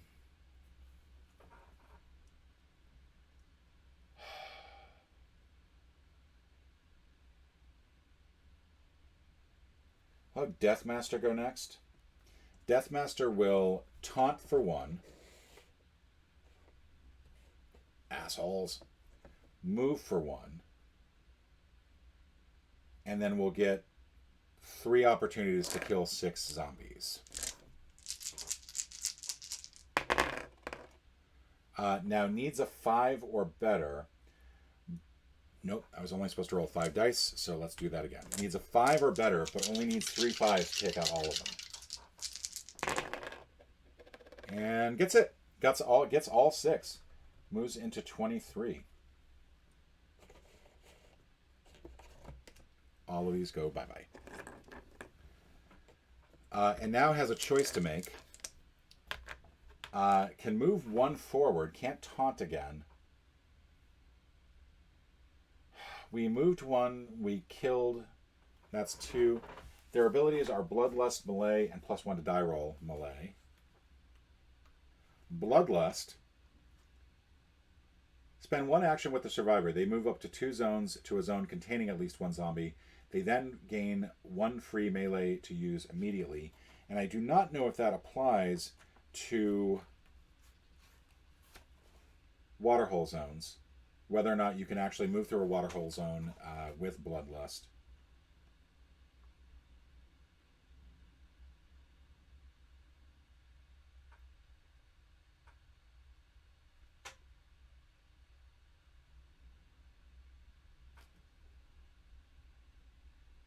I am not seeing anything.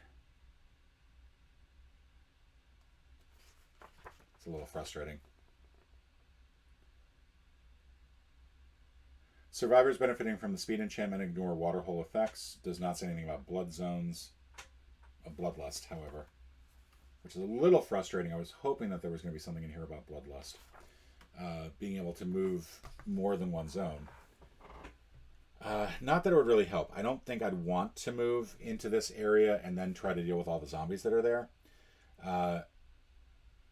So I think what I'm going to do is I'm going to take the +1 to melee and then chill here. She's also going to chill here.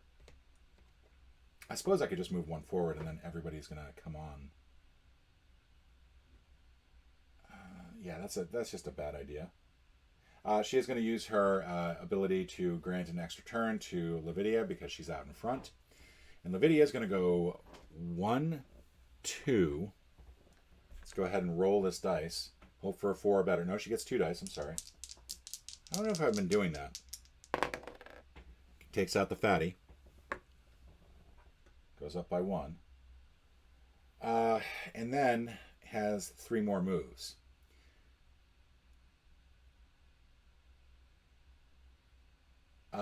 One move will be Tremor to knock out those folks. She can't do anything else as far as per turn goes. And I don't think that moving into that room with the zombies is the best idea. She'll move one back, because the idea here is that by moving one back, she won't be in the line of sight of those fatties. The fatties will actually head towards these folks. So if there's an extra activation, I don't have to worry about the fatties making a detour into that little house there. So I think that was my best move. And we should be almost finished soon. Good Lord, this is the longest of the stream so far. So I apologize. All right, let's go ahead and knock out the rest of this. I do need to check something real quick. Yeah, let's see. Okay. All right, so we're gonna spawn. We're gonna spawn one up there with. Oh, we're gonna activate actually everybody first. First, the fatties move forward by one. Runner moves forward one and then sees these folks over here and goes running. These folks go one here. These zombies smell meat. They wake up and they smell meat. So they're all here. Okay, so that's everybody's movement. Still the X in there. And now we're going to draw 3 cards. I would love an Enter the Horde card. Yes! Okay, a little relief here. Enter the Horde means we stop activating, and we drew no zombies this round because there was nothing in the Horde already. So that is excellent. All right, first things first. Let's go ahead and have. Let's have Gannicus. It doesn't really matter which.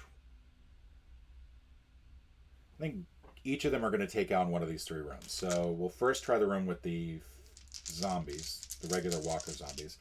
There'll be line of sight on this, so that'll be, let's say Sigrun. Takes out 1, 2, 3 of those zombies.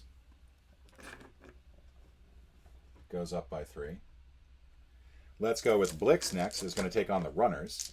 That's also 6 dice, but also 3 or better.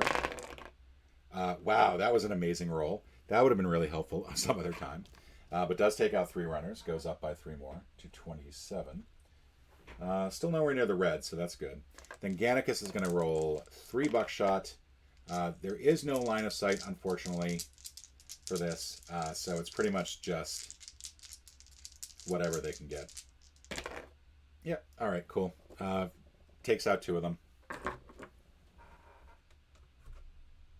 21 to 23, I think. We're going to have Levidia stuff. We're going to have these folks take care of this. First things first is that Deathmaster is going to taunt. They all get an extra activation. None of them are runners, so we don't have to worry about that. This should have been over here. Sorry. It's getting all a little messed up here.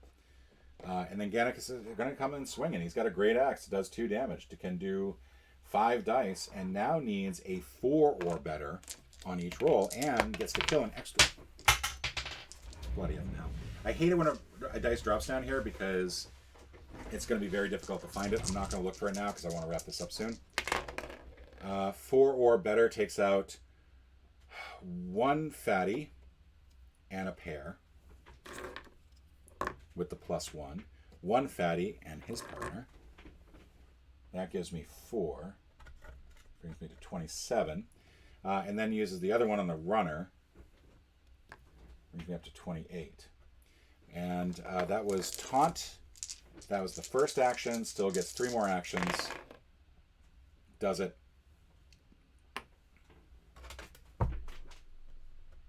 That's, I think, all Deathmaster needs to do. I'm sorry I keep calling Deathmaster Gannicus. Poor spiked bow sitting in the background there. So that's going to leave her and her. And I might as well just go ahead and do it. 1. Roll for... let's have her go ahead and give her the extra action again. So she's got 3 action. 6 action total. Takes out the zombie. That's 2. 3. Picks up the X. Puts it at 21. She'll go ahead and take the free melee action. And that's it. I think that is the objective. I think... Let's find out. Know thy enemy. quest number 3. Take the 2 objectives behind the green and blue doors, and we have done that. We have succeeded. I know that this was a long one. This is going in at the 2-hour mark. If you watched the entire playthrough, bully for you. That was amazing. I'm not going to worry too much about the F-bomb I dropped back there. Oh no, I might not get monetized, which doesn't matter until I get 1,000 subscribers, which I'm still 1,020 or 922 away from. Sorry, I'm just going to stretch my legs here a little bit. Thank you all so much for joining me on this. I'm stunned I actually succeeded. I almost got to the point where pretty much like the board was clear. I don't think I have to go through another zombie phase round, but I don't think it would matter because there's 2 zombies left on the entire board, which is pretty dang good. So I'm going to go ahead and chalk that up to woohoo. And folks, take it easy, and I will see you next time. Do all the things like subscribe, click the notification button. For now, bye.